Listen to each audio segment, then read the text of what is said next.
Well, Nikole, before heading to Arizona for a campaign event, President Trump flew to California for a briefing on the historically large wildfires out west. And I want to play an exchange between the president and the head of California's Natural Resources Agency. Let's listen.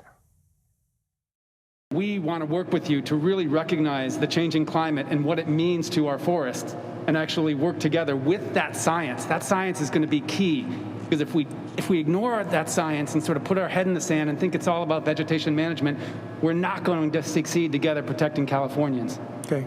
It'll start getting cooler. You just watch. I wish science agreed with you. Well, I don't think science knows, actually. So President Trump appeared to insist that global warming will somehow reverse itself.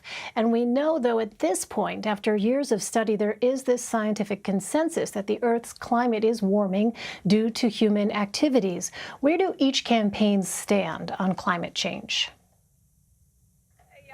Striking about that exchange is that before the president went to California, when he was still here in Las Vegas, he was also asked on the tarmac about some comments he made here over the weekend, where he suggested that forest management is what was needed to kind of contain and control these wildfires. And, you know, he was asked about his views on that, to explain those comments and whether or not he does support climate change or the idea that it exists. And he pretty much dodged that part of it and focused on the forest management, that, you know, trees and brush get dry, they go up like matchsticks, as he put it, you know, that it's really about getting better control of these fire lines. And look, we know the president in the past has called climate change a hoax, but yet on the flip side, just a couple of days ago, he was calling himself an environmentalist, perhaps the greatest environmentalist since Teddy Roosevelt, when he was in Florida and he signed a moratorium on offshore drilling. So while he has done some